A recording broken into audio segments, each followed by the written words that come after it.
What's up, guys? Welcome back to the Team Solemn Circus live videos. On the left side here, we have Kashtira going up against Super Heavy Samurai Swordsoul. This is a deck that has a little bit of popularity on the channel. I know a lot of players like to see this, so we're going to be featuring it a little bit more. Before we dive in, don't forget to like, comment, subscribe. We're on the road to 10K, hopefully hitting that before the end of the year.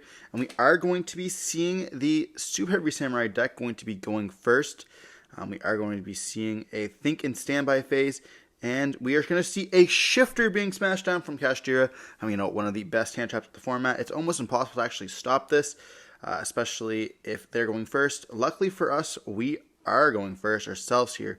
We could have a Call by the Grave or a copy of Crossout, but unfortunately, we are playing Super Heavy Samurais. Therefore, we're not going to see that many spells in the deck. So we are going to just activate a Long Yawn, sending a copy of one of the Yang Zing, something with that token there. Not the greatest field that we can make. Especially don't want to see those Yang Zing monsters in the hand. They aren't quite good. They do have like a lot of bad stuff. But we do have a copy of the Emergence to be able to search. We can go for that copy there of the Moe potentially. Taya is going to be pretty useless in this. We're just going to scoop it up, realize, okay, they're going to go back. They're going to activate the Emergence first. Okay.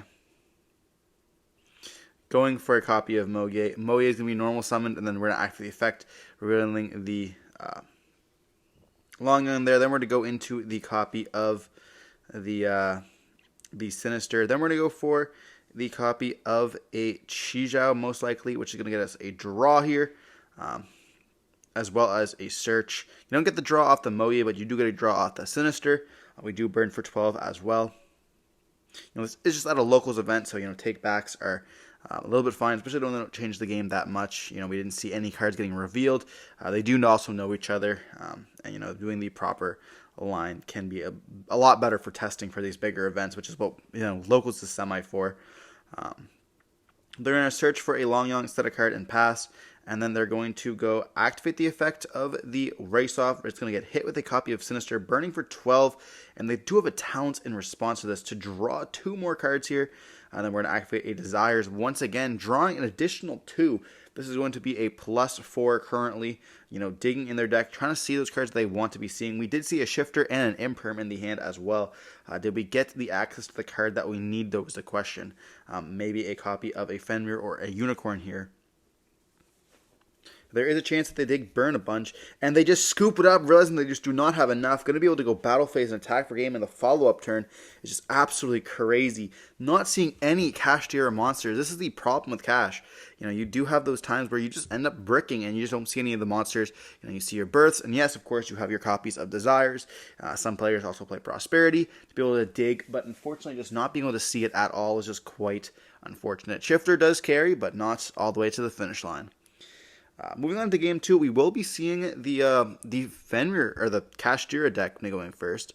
A lot of the times a Unicorn or a Fenrir can be quite problematic for these combo decks. A lot of the times they don't have room to play those multiple cards. And with Swordsoul, especially the Super Heavy Samurai version, they are playing only like 1 copy of Barong. They only are playing 1 copy of like Sinister. So depending on what you have or how long the game goes, if you can start picking down those cards or even going for like a copy of like the Shaman, getting rid of a Shaman right away is quite impactful. You don't really want to hit those monks because monks don't do very much, as well as like you make the tokens. If you have double setup, sometimes you can just take a copy of the of like both Baxias if they're playing 2, which is quite problematic for them. But a lot of the times those level 10 synchros are going to be what your main target is, due to them not playing like SP or anything like that. But we could just get, hit with another brick hand and just not do anything as well. But hopefully we will be seeing more copies of that. Also, having Birth is a pretty crazy card, being able to banish 3 of those cards from their opponent's graveyard. If they hit 8 of those 10E cards, it's going to be quite problematic for them. And we do see Drolls and Prosperities in the hand there of the Kashtira player, who's going to be going first. They're going to normal summon out or special summon out the copy of the Fenrir. Fenrir will be able to activate its effects to search. We do see a copy of D-Barrier in their deck as well. They're going to go for a copy of Rise. Then we special summon out the Rise, activate the effect here, which is going to be able to banish a copy of Unicorn, perhaps?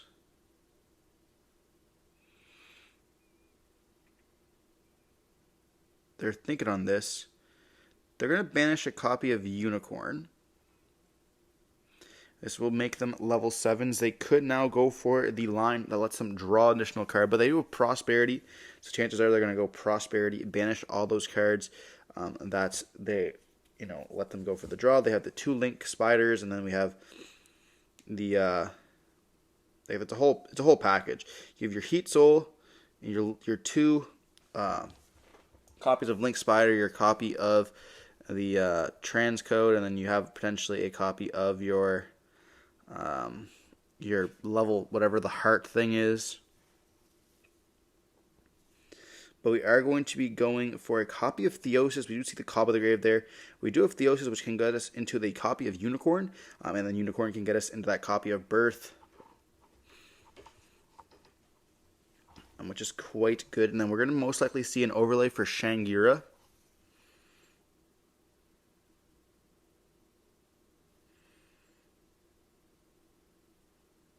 And right there, in the extra monster zone. Okay. We're going to see a set 1 and pass turn. No need to go for that copy of Birth because Birth will be able, Unicorn will be able to summon out off that Shangira there, which is going to essentially let us have the follow up with the Birth in the hand, having it at no risk to being destroyed with a copy of like Lightning Storm or something else like that, which can be quite problematic.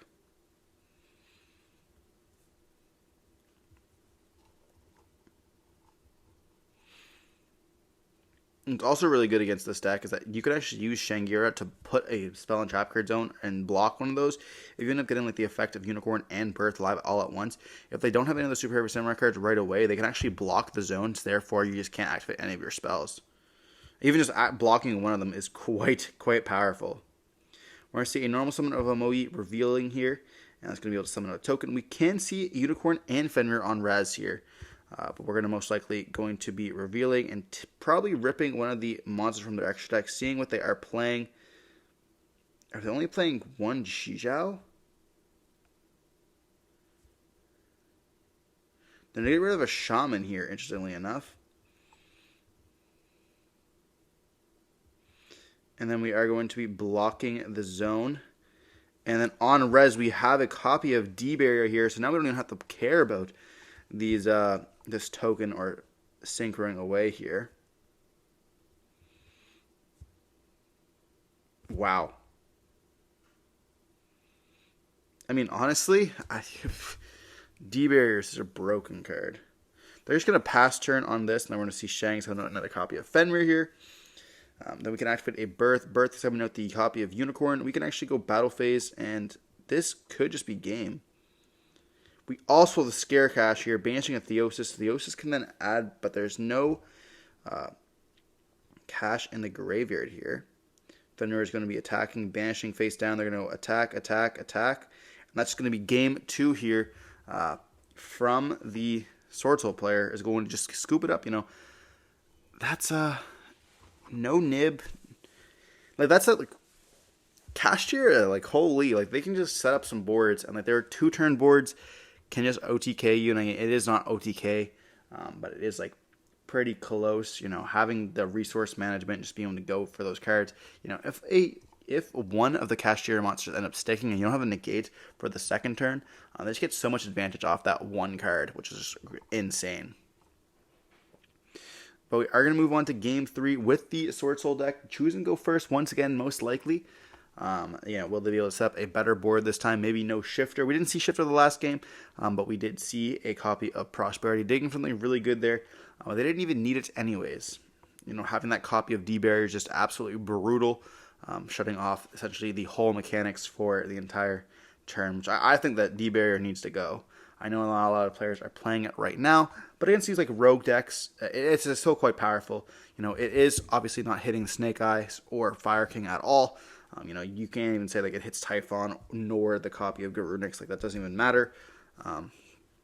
It's just such a powerful card, and it just puts all these other decks in check. It's like Branded and even like Swordsoul. Like it's these low power decks that are very fair to play.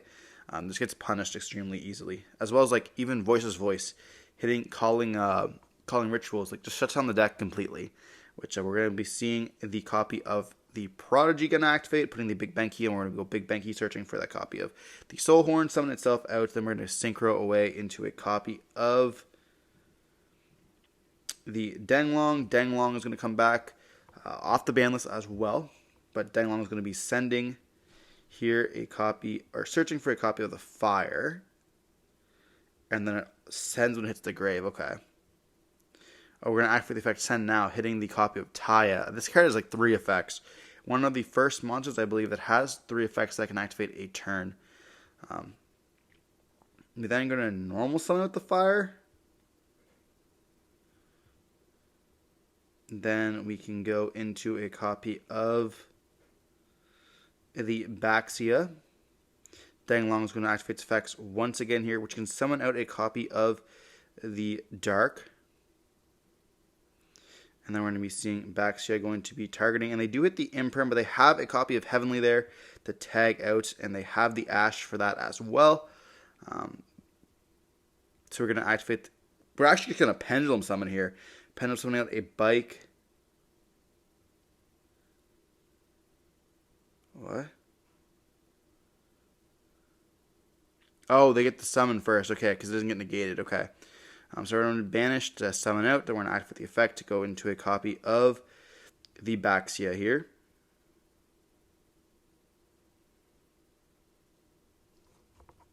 Then Baxia is going to be popping to send. Unfortunately, we don't get to see what that card is.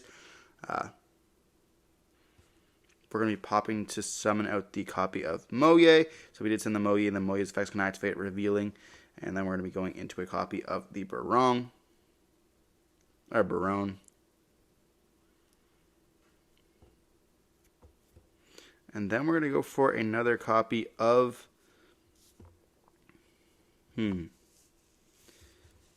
going for a copy of Chengying, and then Chengying as well as Moyi will let you search and then draw. We're going to draw first. And then most likely go for a copy of a Swordsoul card, which is going to be a Taya there.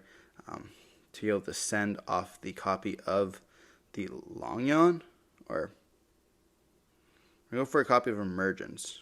We're going to activate the Emergence, which is just going to deck thin. Going for a copy of the Ashna. Okay, that makes sense. Then we can just go for the Longyon here, and then we're going to be activating the Ashna because we control a token here. Going for the Adhara, then we can go for a copy of the Sinister Longyon, as well as a copy of the Monk. Then we're going to activate the effects to banish to add back.